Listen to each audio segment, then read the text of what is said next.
Sir, ഇന്ന് കേരളത്തിലെ സിസേറിയൻ്റെ നിരക്കിനെ കുറിച്ച് ഒരു വലിയ തോതിലുള്ള ചർച്ചകൾ തന്നെ നടക്കുന്നുണ്ട്. എന്താണ് ഇതിനെക്കുറിച്ച് താങ്കളുടെ അഭിപ്രായം?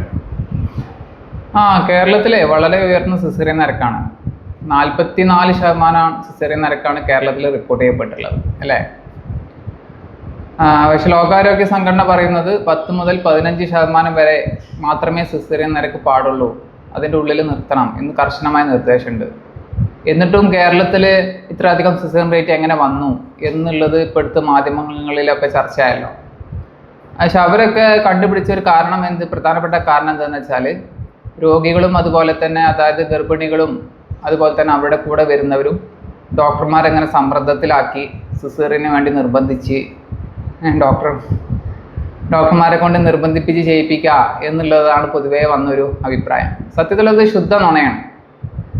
സിസേറിയൻ വ്യവസായത്തിൻ്റെ അല്ലെങ്കിൽ പ്രസവ വ്യവസായത്തിൻ്റെ ട്രേഡ് സീക്രട്ട് എന്ന് പറയുന്നത് ലേബർ ഇൻഡക്ഷനാണ്.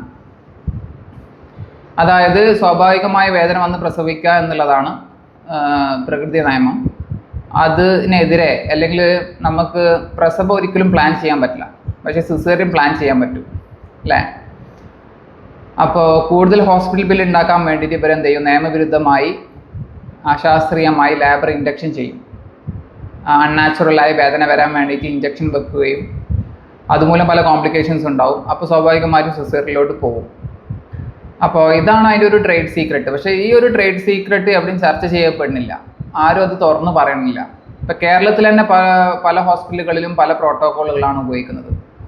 അതായത് ലേബർ ഇൻഡക്ഷൻ അശാസ്ത്രീയമാണ്, അപകടമാണ്, അത് പരമാവധി ഉപയോഗിക്കരുത് എന്ന് ശക്തമായി പറയുന്ന അലോപ്പതി ഹോസ്പിറ്റലുകളും അതുപോലെ തന്നെ ഗൈനക്കോളജി ഡോക്ടർമാരും കേരളത്തിലുണ്ട്. വളരെ കുറച്ച് പേരാണെങ്കിൽ പോലും അവരുണ്ട്. പക്ഷെ ഭൂരിഭാഗം ഡോക്ടർമാരും ചെയ്യുന്നത് നിരുപാധികം ലേബർ ഇൻഡക്ഷൻ ചെയ്യുകയാണ്. സ്കാനിങ്ങിൽ ഡേറ്റ് ആയി എന്ന് പറഞ്ഞിട്ടോ അല്ലെങ്കിൽ LMPൻ്റെ അടിസ്ഥാനത്തിൽ ഡേറ്റ് ആയി എന്ന് പറഞ്ഞിട്ടോ നിരുപാധികം ലേബർ ഇൻഡക്ഷൻ ചെയ്യാം. ആ ഒരു നിയമവിരുദ്ധമായ പ്രവൃത്തി കൊണ്ടാണ് എന്ത് ചെയ്യുന്നത്, നമ്മളെ കേരളത്തിൽ സിസേറിയൻ നിരക്ക് കൂടുന്നത്. അല്ലാതെ രോഗികളെ കുറ്റം കൊണ്ടോ അല്ലെങ്കിൽ ബൈസ്റ്റാൻഡേഴ്സിനെ കുറ്റം കൊണ്ടോ അല്ല.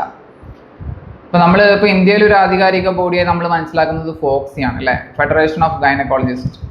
അവരെ ഓൺലൈനിൽ നിങ്ങൾ സെർച്ച് ചെയ്ത് നോക്കി, അവരെ ഗൈഡ് ലൈൻസ് കൃത്യമായി പറയുന്നുണ്ട് 41 ആഴ്ച വരെ ലേബർ ഇൻജക്ഷൻ ചെയ്യാൻ പാടില്ല. 41 ആഴ്ച കഴിഞ്ഞിട്ടും ലേബർ ഇൻഡക്ഷൻ ചെയ്യണമെങ്കിൽ എന്ത് വേണം? രോഗികളെയും ബന്ധുക്കളെയും അതുമായി ബന്ധപ്പെട്ട കോംപ്ലിക്കേഷൻസ് പറഞ്ഞ് ബോധ്യപ്പെടുത്തി റിട്ടേൺ കൺസെൻറ്റ് എഴുതി വാങ്ങിയതിന് ശേഷം മാത്രമേ ലേബർ ഇൻഡക്ഷൻ ചെയ്യാൻ പറ്റുള്ളൂ.